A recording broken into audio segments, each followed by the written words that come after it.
The smell of wet earth still carried Ricardo's memory.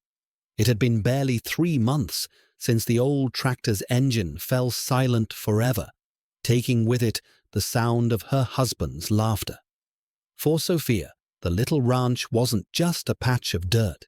It was the reliquary of a life built with their own hands, the last echo of a love that death snatched away far too soon.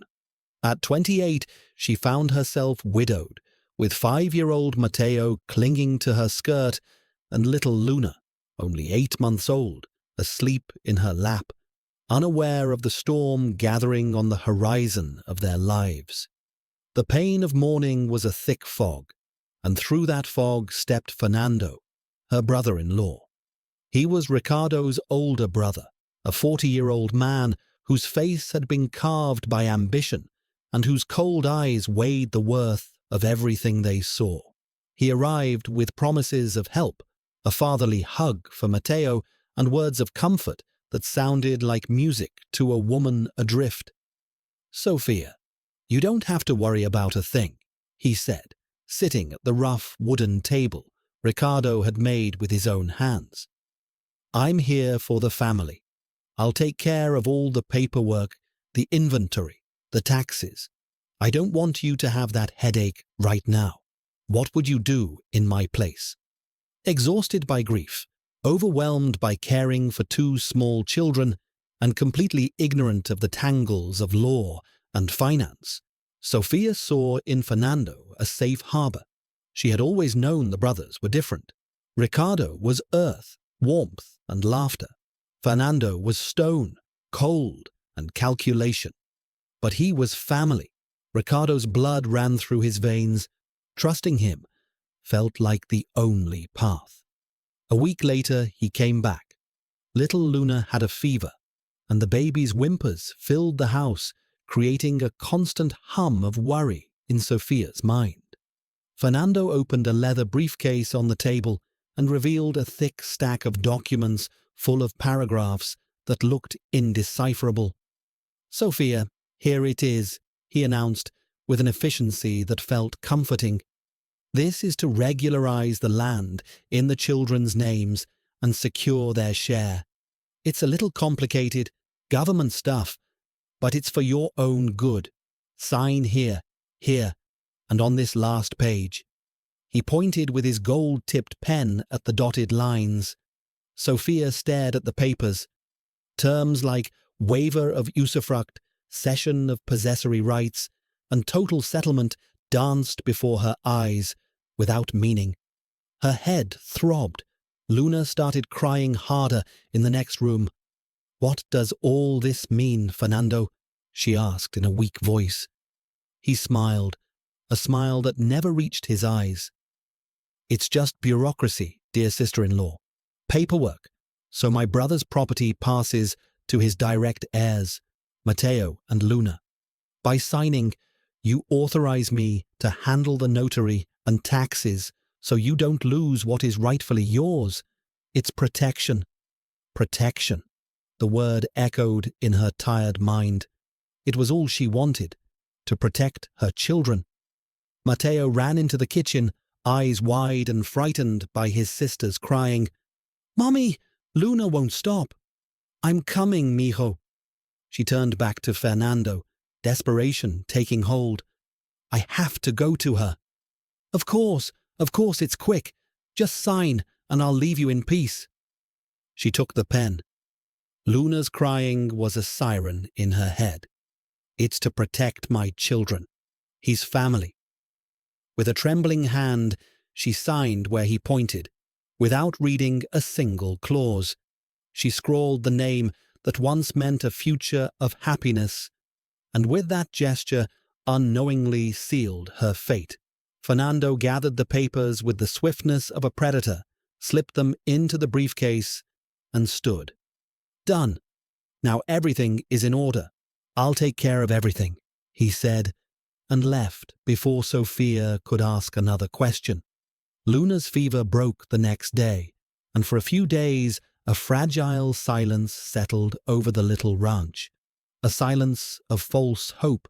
Sophia clung to routine, caring for the children, tending the tiny vegetable patch, feeding the only laying hen left in the coop, a gift from her late mother-in-law, a stubborn, loud creature named Margarita that gave an egg almost every day. Those eggs were often the only protein on the table. Then, on the morning of a grey Tuesday, the roar of a powerful engine shattered the silence. It wasn't Fernando's old car. It was a luxury pickup, and from it stepped Fernando and another man, a foreman with a hard face and thick hands used to giving orders, not taking them. "Good morning, Sophia," Fernando said, without the mask of sympathy he'd worn the week before. His voice was sharp as broken glass. "Fernando, did something happen?" she asked, feeling a knot form in her throat, a knot that stole her breath. "Yes, it turns out the property has been sold. You and the children have to leave today." Sophia's world stopped spinning. His words made no sense. They were stones hurled against a window, shattering reality into 1,000 pieces. Sold? How can it be sold? This house is mine, my children's. We signed protection papers. Fernando let out a short, humorless laugh that froze her inside. "Oh, Sophia, so naive. You didn't sign protection papers. You signed a waiver of usufruct. You gave up any right to live here in exchange for a symbolic pension that I'll decide whether to pay and when." He leaned his face close to hers. "This land was never just Ricardo's. It was part of our family's holdings, and now I've consolidated it. I sold everything, my share and yours, to a big agricultural group. Excellent deal, don't you think?" The ground vanished beneath her feet. "You couldn't. You lied."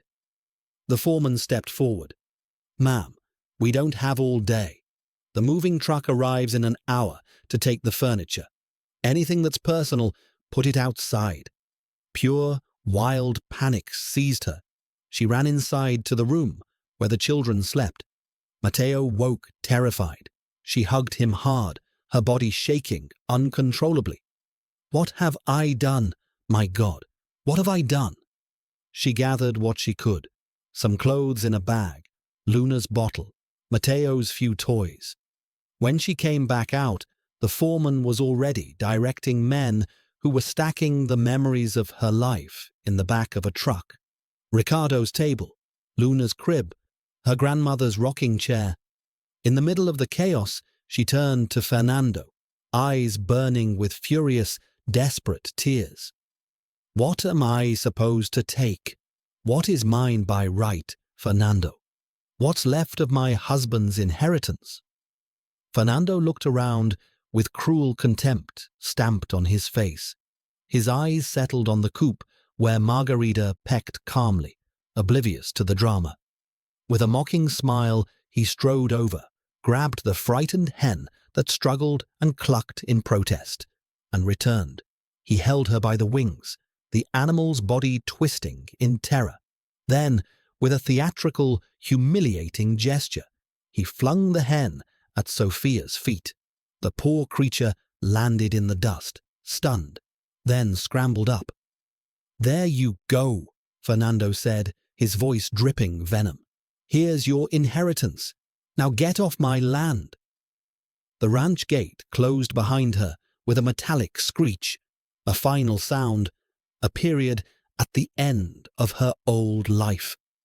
There stood Sophia in the middle of a dusty dirt road, the grey sky weighing on her shoulders. In one hand, she clutched the handle of the clothing bag. With the other, she held tight to little Mateo's hand, his eyes wide with fear and confusion.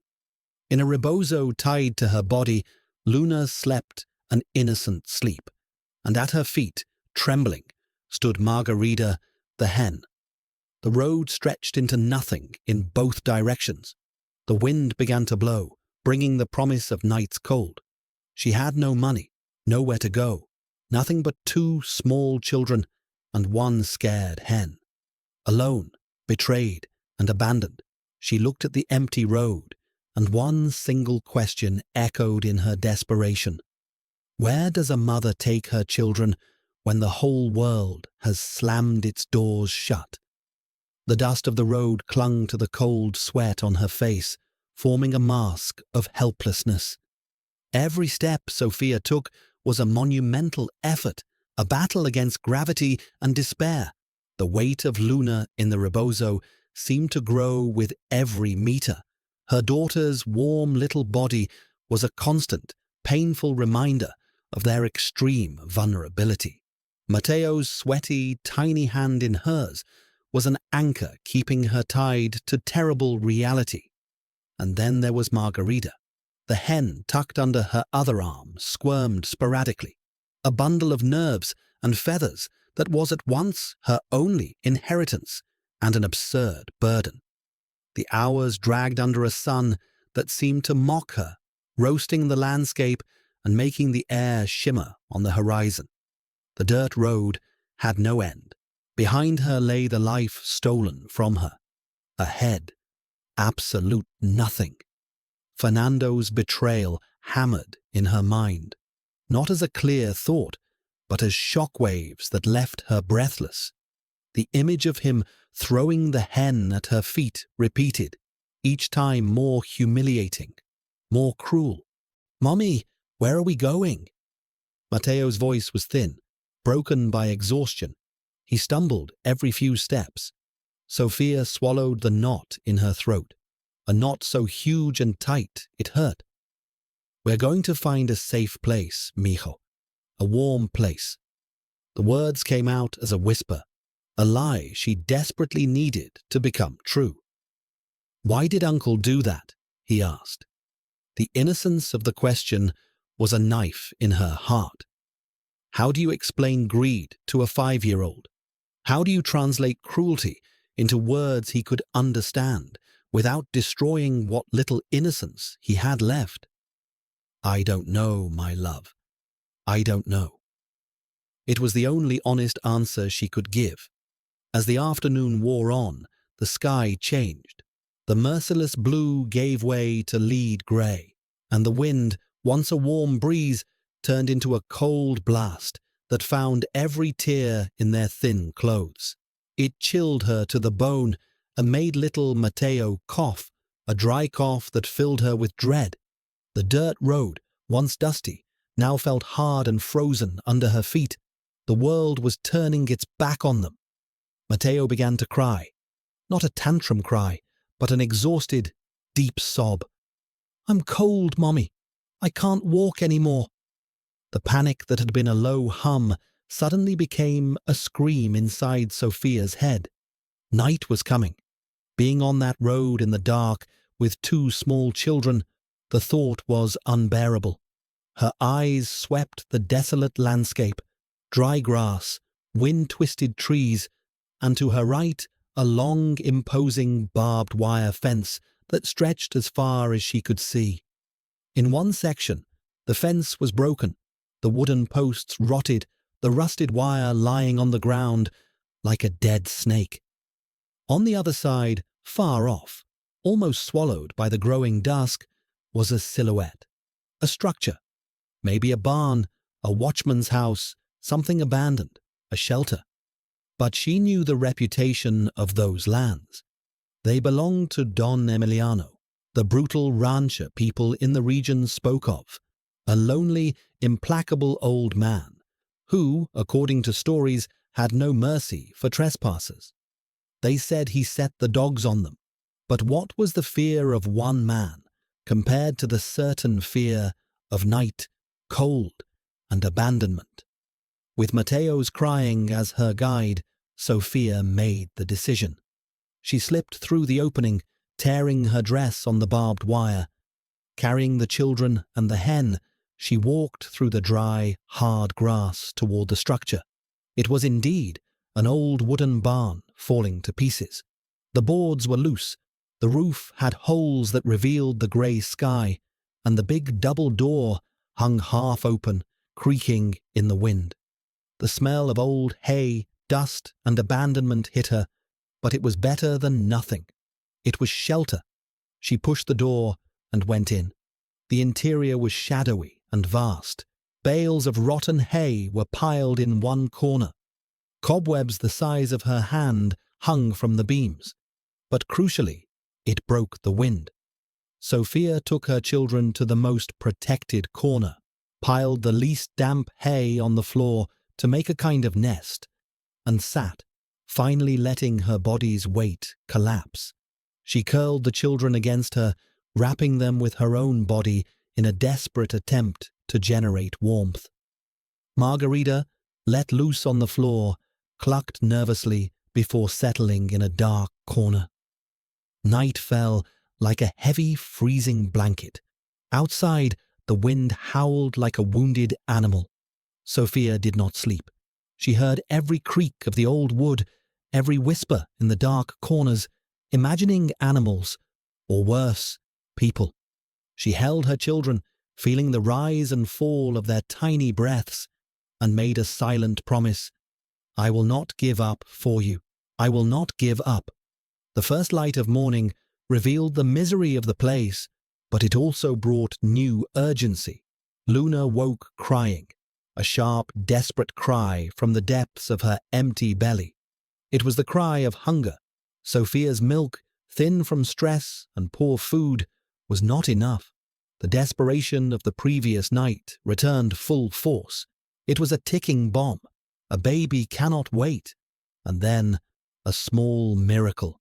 From the corner where Margarita had spent the night came a proud cluck. Sophia looked and saw a perfect white egg cradled in the straw. Tears sprang to her eyes. It was so little, yet in that moment it was everything. With trembling hands, she searched the barn.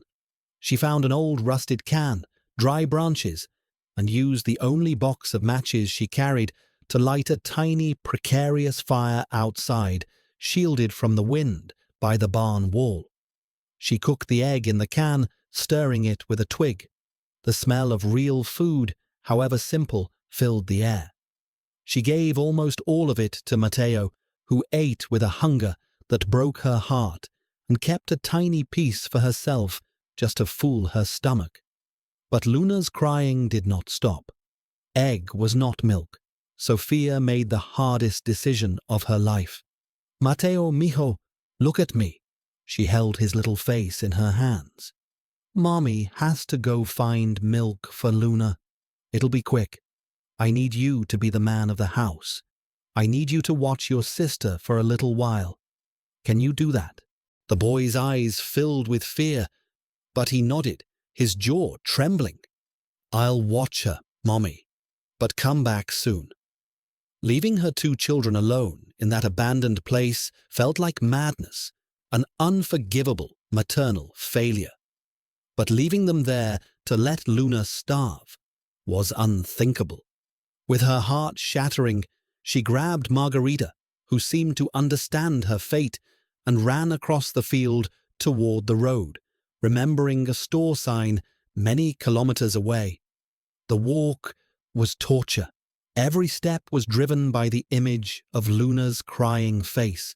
The store was a small, faded brick building on the roadside. Behind the counter, a grey-haired man with slumped shoulders, Señor Carlos, watched her warily. Sir, Sophia said, voice hoarse, I have no money, but I have this hen.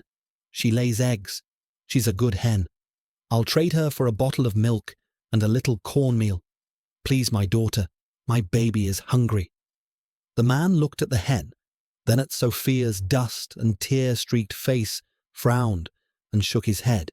Ma'am, I don't trade goods for animals. Cash only. Sophia's world collapsed. That was her last plan.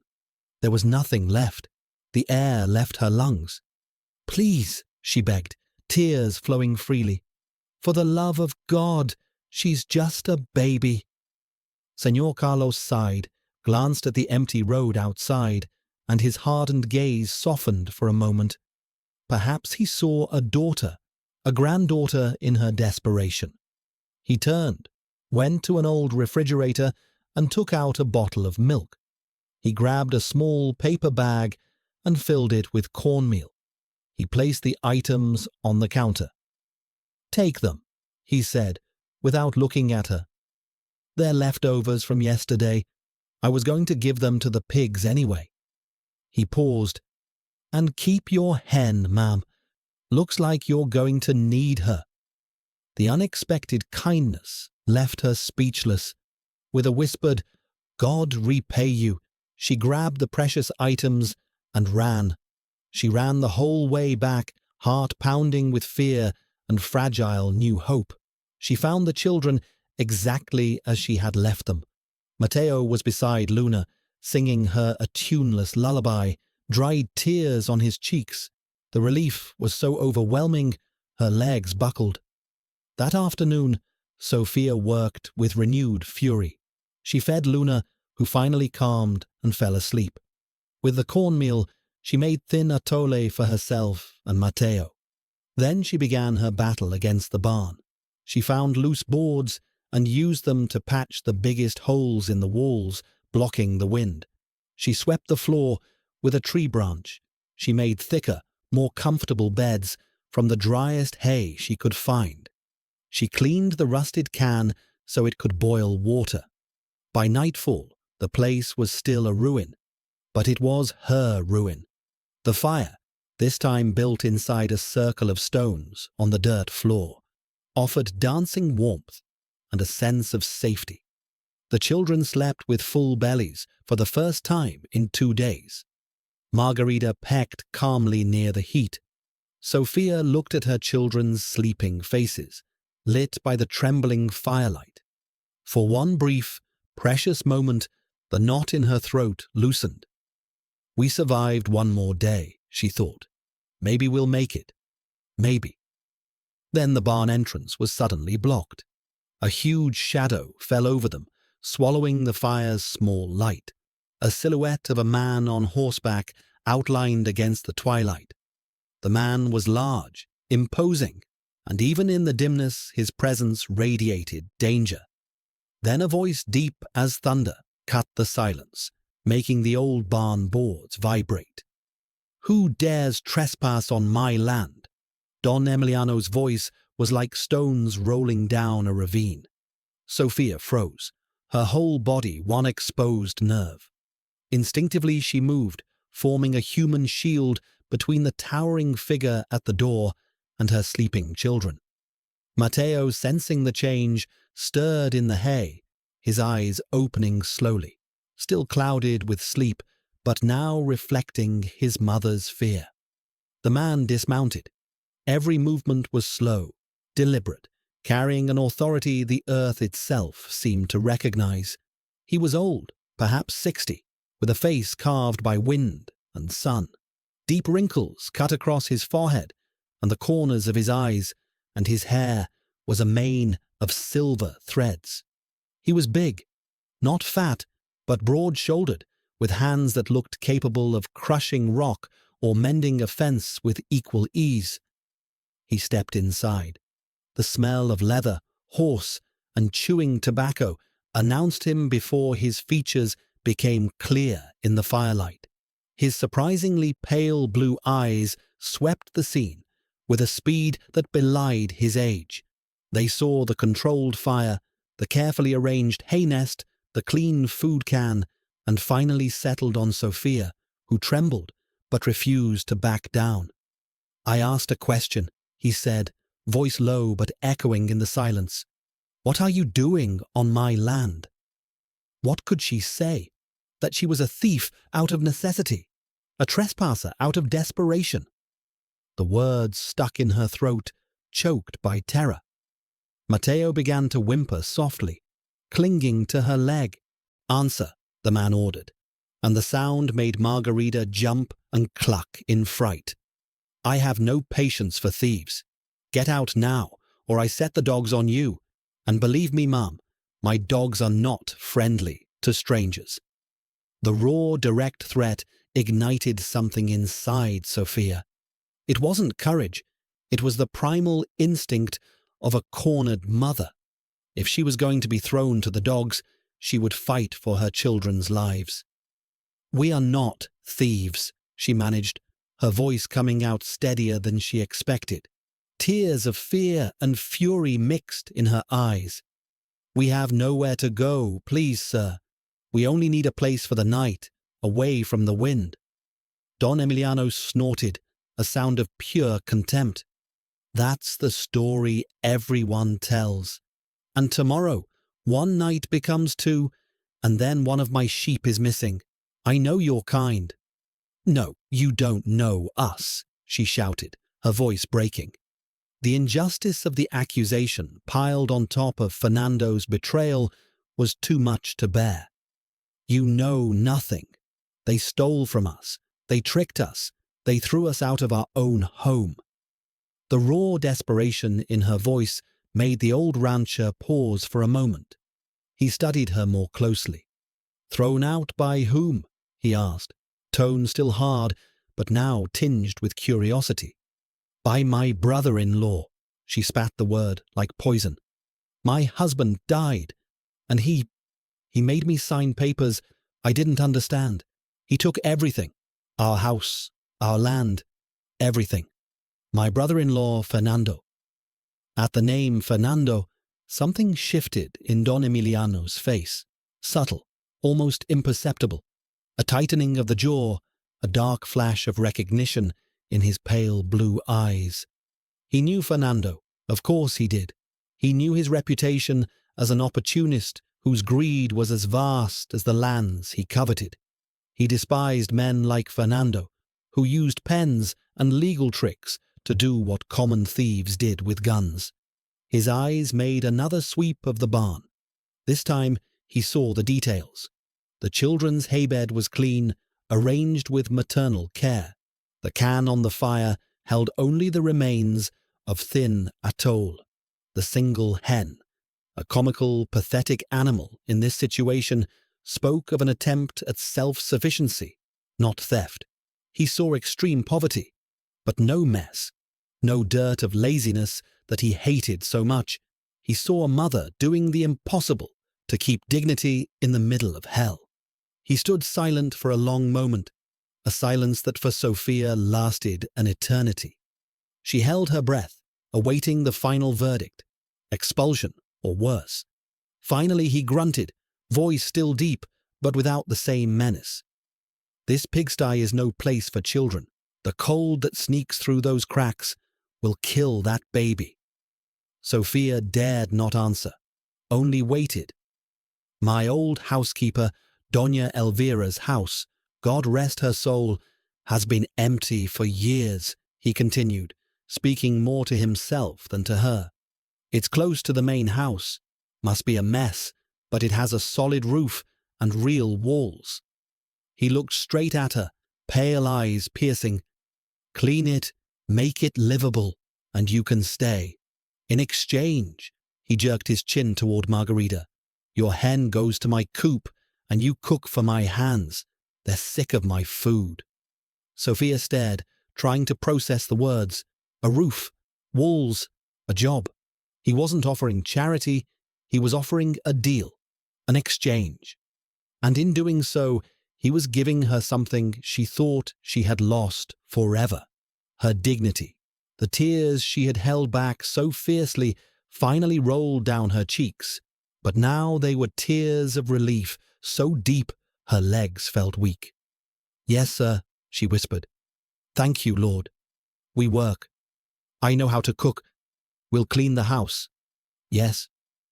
"Then stop crying and let's go," he said, turning abruptly. "The night isn't getting any warmer." He helped sleepy Matteo onto the horse in front of the saddle. Sophia settled Luna in the rebozo, took her bag of clothes, and with one last look at the barn that had been both refuge and prison, followed the man and his horse through the darkness. Margarita, apparently sensing the change of fortune, trotted beside them, clucking softly. The walk to the main ranch house was short, but felt like a journey to another world. They passed corrals full of cattle, well-kept barns, and the big, silent main house. The housekeeper's cottage was small, a simple brick building at the back of the property, covered in dust and cobwebs.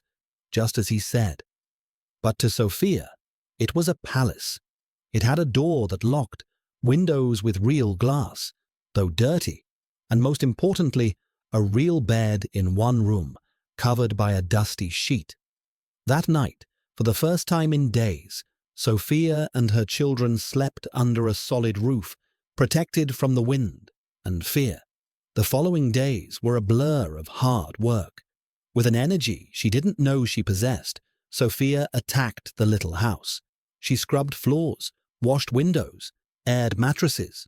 Don Emiliano gave her access to the ranch pantry, and the sight of sacks of rice, beans, and flour made her cry again. In the huge professional kitchen of the main house, she prepared the first meal for a dozen hungry ranch hands.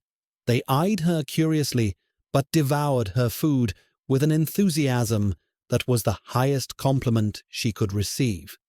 She became part of the ranch's quiet machinery. She woke before the sun, made coffee, tended the house, cooked lunch, cared for the children, cooked dinner. Don Emiliano rarely spoke to her. He watched from afar, his face an impassive mask. Sometimes she caught him watching Mateo, who, losing his fear, began exploring the surroundings, enchanted by calves and horses.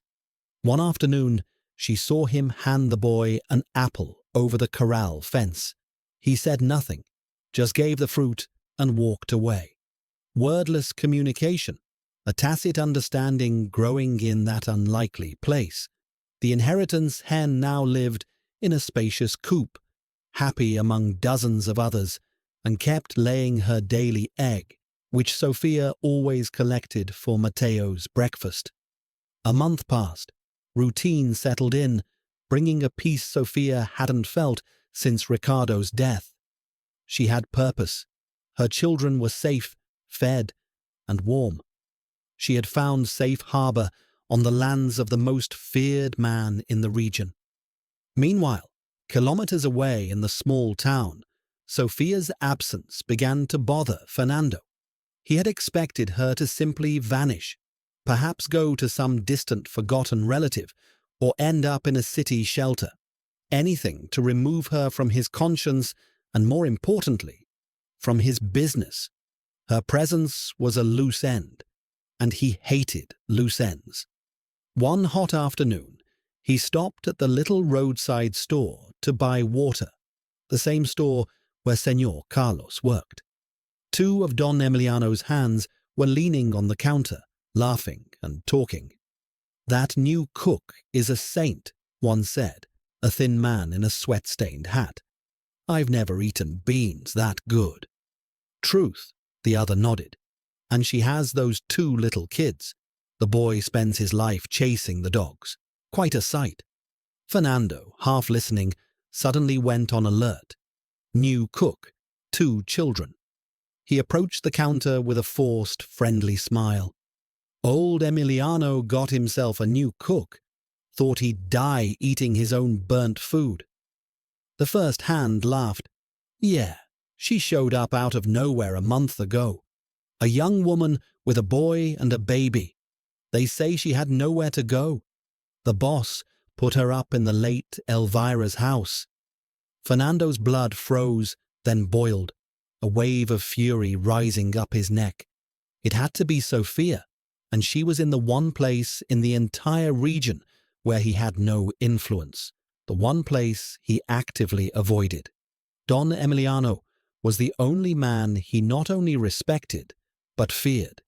That stubborn old man could ruin the deal he was about to close with the agricultural group if he learned the truth about the papers. Sophia's survival was no longer just an inconvenience. It was a direct threat. He left the store, face a mask of calculated rage. He got into his truck and slammed the door. He couldn't go to the ranch. Facing Emiliano would be suicide, but there were other ways to eliminate a threat. Legal ways. He took out his phone, the cruelest smile he had ever worn forming on his lips. He dialed a number, his mind already working out the details of the lie he would tell. When a voice answered, his own was soft, full of false, deep concern. "Hello, I'm calling the Child Welfare Council. I'd like to file a report. It's about a relative of mine, a woman. I believe she's putting her 2 small children in serious danger." Against all odds, Don Emiliano's ranch became a sanctuary. Weeks turned into months, and the rhythm of the land slowly healed Sophia's wounds. The sound that now woke her children was no longer the cry of hunger, but the distant crowing of roosters, including Margarita's proud clucks. Mateo, once a frightened boy clinging to his mother's skirt, now ran free across the fields, skin tanned by the sun, hair lightened. At 5, he had discovered a new courage he used to help the hands, carrying empty buckets or trying, unsuccessfully, to scowl at stubborn sheep. Luna, in her mother's arms, while Sophia stirred huge pots in the kitchen, was a smiling, healthy baby, whose first words were a mix of "mama" and the moo of the cows she heard all day. Sophia had found her place. She was no longer the expelled victim, but the soul of the ranch kitchen. The hands respected her, and Don Emiliano, in his silent, gruff way, showed approval in subtle gestures. An extra portion of meat left at her door, a rough wooden toy that mysteriously appeared on the porch for Mateo. He spoke little, but his blue eyes had lost their initial hardness. Sometimes at dusk, Sophia saw him on the main house gallery, watching Mateo and Luna play in the grass. On his weathered face, she no longer saw only a brutal rancher, but the loneliness of a man who saw in her children the life pulsing in his land. Yet peace is often just an interlude, a prelude to the final storm. It arrived on a Thursday afternoon. The sky was clear, golden dust dancing in the sunlight. A different cloud of dust rose along the long road to the main house. It wasn't one of the hands' trucks, or Don Emiliano's old Jeep. It was an official white government car, with an emblem on the door. It stopped in front of the house, and out stepped 2 women and 2 military policemen. Sophia's heart gave a painful leap. One of the women, severe-looking and holding a clipboard, walked toward her. "Sophia Mendez?" the woman asked, voice devoid of emotion. "Yes, that's me," Sophia answered, drying her hands on her apron, an icy dread crawling up her spine. Mateo ran to hide behind her, scared of the uniforms. Then, from the passenger side, the door opened, and Fernando stepped out, dressed in his best clothes, hair slicked back, wearing a mask of deep, solemn concern. The mask of the worried uncle, the predator dressed as savior. The shock of seeing him there, escorted by the law, almost made Sophia's legs give out. "Thank God we found her," Fernando said to the social worker, while looking at Sophia with a mix of pity and accusation. "I told you. She lost her mind, disappeared with the children."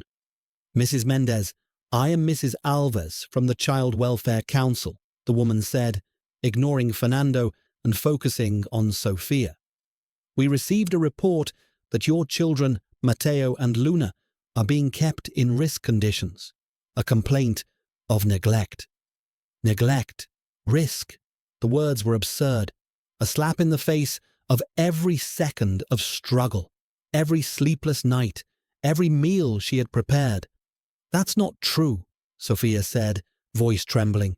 "My children are fine. They're safe. Look at them." Fernando shook his head sadly. Living hand to mouth on an isolated ranch full of rough men and animals. That's no life for children. I was so worried. He stepped closer. "I came to get you, to take them to a safe place in the city." The social worker, Mrs. Alves, continued her professional assessment. Her eyes took in the simple but spotless house, the children, scared but healthy and well-dressed. But she had a protocol to follow. The complaint had been filed by a first-degree relative. It was serious. Mrs. Mendez, please understand. I have to follow procedure. A complaint was made, alleging you are mentally unstable since your husband's death and are putting the children in danger by living here irregularly, dependent on your employer's charity. Fernando's web of lies was perfect. Every word calculated to disarm her, to paint her as crazy, an unfit mother. I'm not living on charity. I work here. I'm the cook, she defended, desperation rising. A cook with no registration, no rights, living in a borrowed house, Fernando replied softly. Sophia, accept the help. Mrs. Alves looked at Sophia with an expression mixing professionalism and a hint of compassion. Ma'am, I'm sorry, but until the situation is clarified, I will have to take the children to a temporary shelter. It's for their protection. That was the sentence. Sophia's world shattered into a million pieces. The same helplessness she felt when evicted from her home flooded her, only 1,000 times worse. This was no longer about land or a house. It was about her children, losing her children. No, she screamed, a guttural sound of panic. She crouched, hugging Mateo tightly as he began to cry. You can't take my children. They're all I have. The policeman stepped forward, faces impassive. The nightmare was becoming real. Then another voice, deep and calm as the earth itself, cut through the tense air. Nobody is taking any child off this ranch. Everyone turned.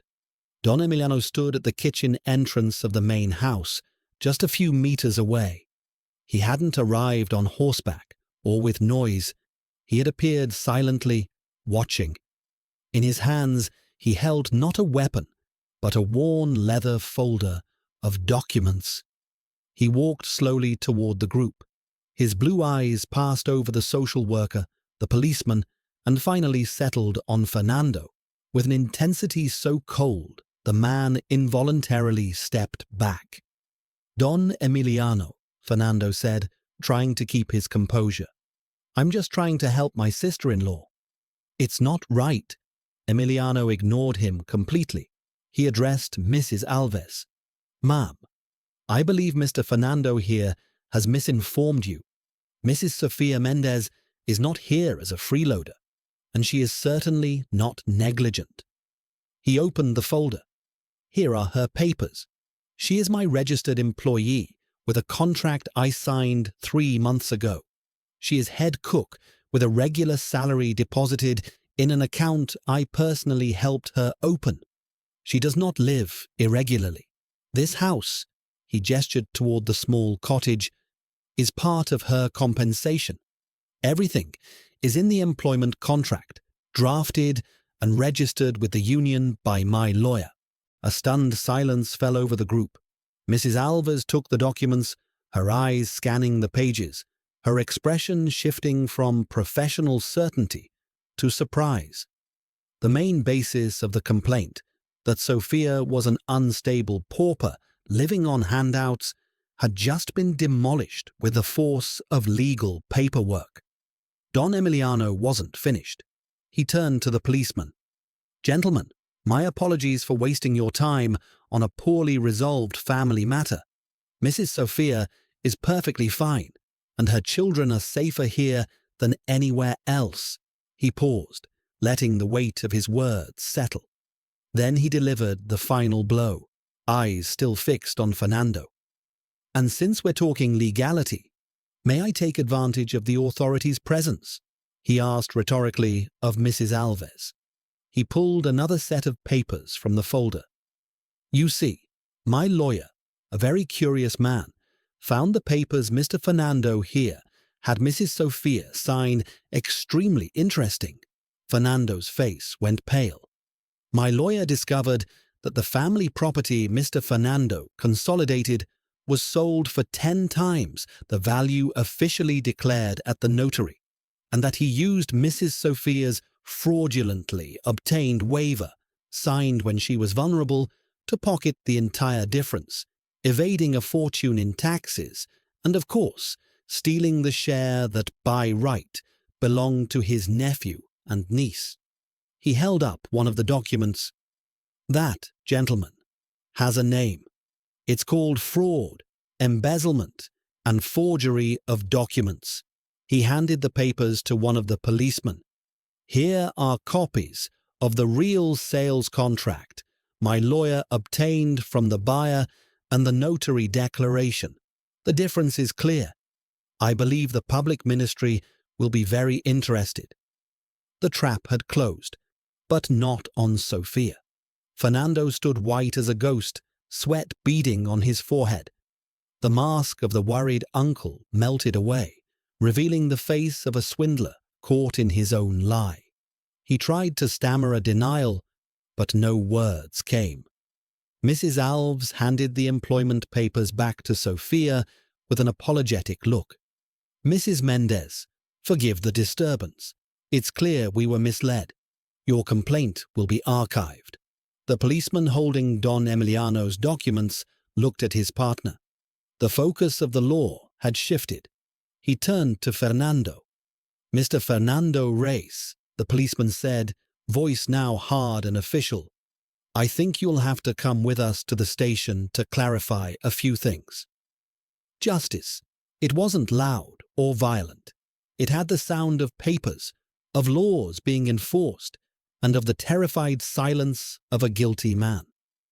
As Fernando was escorted without protest to the car that had brought him, Sophia stood hugging Mateo, watching the cloud of dust rise once more on the road, carrying her nightmare away forever.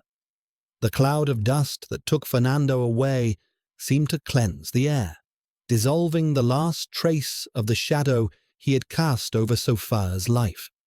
In the silence that followed, broken only by Mateo's soft, relieved sobs, something had changed forever. It wasn't just the end of persecution, it was the beginning of a new season. The legal battle that followed was long, but Sophia did not face it alone. Don Emiliano's lawyer, slow-spoken and sharp-minded, guided her every step of the way. The evidence of fraud was irrefutable. Faced with the prospect of a long prison sentence for fraud, tax evasion, and forgery, Fernando was forced into a settlement.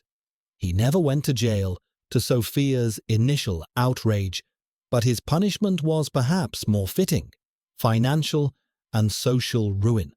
He had to sell much of his own land to pay the evaded taxes, heavy fines, and, most importantly, the fair share of the inheritance that by right belonged to Ricardo's children. It was not a fortune, but for Sophia, it was a world. It was proof that justice, though slow and sometimes tortuous, could finally find its way. It was security. It was the promise that Mateo and Luna would have a chance, a small cushion for the future built on truth, not lies. With the legal matter resolved, life on the ranch took root. Sophia was no longer just an employee. She became the beating heart of the place. With the inheritance money, she could have left, bought a small house in town, started a new life. But how could she leave? The ranch was no longer a refuge. It was home. The little housekeeper's cottage was renovated. With Emiliano's permission, Sophia used part of the money to paint the walls, plant a flower garden out front, and buy new furniture, transforming the shelter into a vibrant home full of laughter. Don Emiliano, the lonely old rancher, was transformed too. The silence in his big house, once a constant companion, was now frequently broken by Mateo's high-pitched voice asking for the 1,000th time the names of all the horses, or by Luna's babbling as she learned to walk clinging to his rough work pants. He who had never had children found himself in the strange and unexpected role of grandfather. He taught Mateo to recognize birdsong, to be patient with animals, and to read the clouds for rain.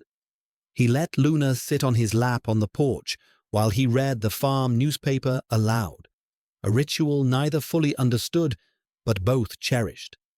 They became a family, not one born of blood, but forged in adversity, cemented by loyalty and nourished by mutual respect.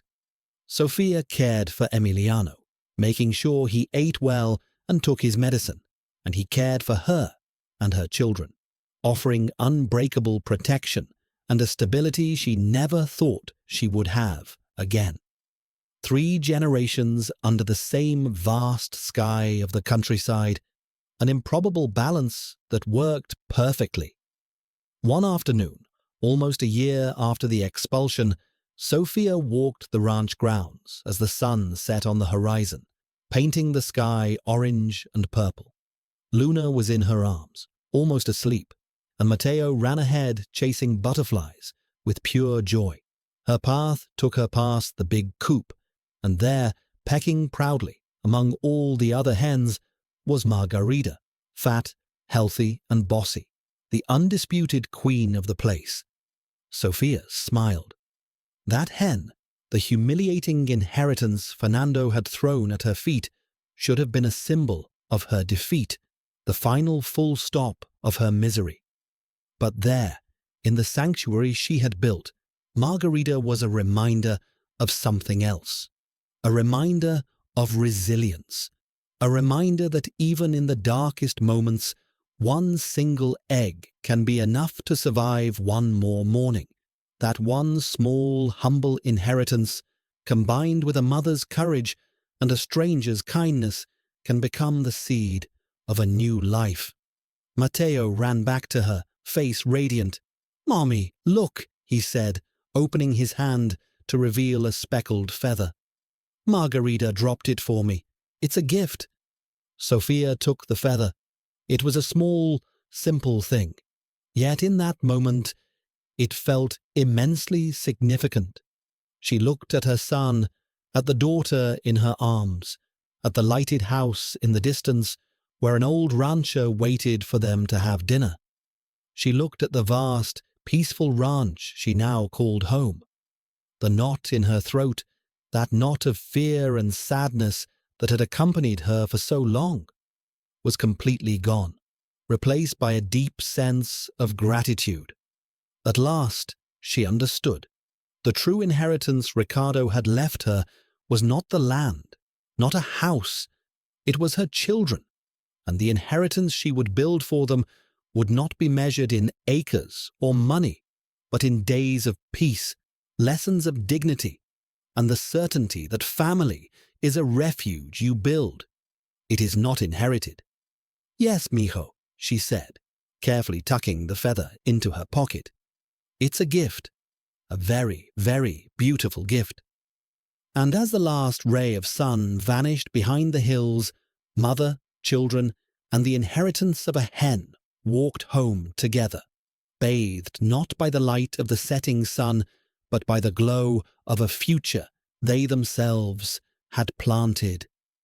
If this story of overcoming touched your heart, know that Sophia's journey is a reminder that even after the darkest night, dawn always comes. And sometimes all it takes to find it is to take the next step. Sophia's journey, which began with the cruelest of betrayals and the humblest of inheritances, reveals a powerful truth. The real inheritance is not the land they take from us, but the strength that blossoms in the soil of adversity. Dignity is not in what we own, but in the courage with which we fight. And family, the true family, is not defined only by blood, but by the loyalty shown in the darkest moments. If this mother's struggle, the old rancher's righteousness, and the innocence of those children also touched your heart, leave a like so this message of hope and justice can inspire more people. And now we want to hear from you. Tell us in the comments which moment moved you most in this story. Was it the betrayal, the act of kindness in the store, Don Emiliano's intervention, or the final justice? Because in the end, what defines our destiny is not what is given or taken from us, but what, with faith and courage, we decide to build from the rubble.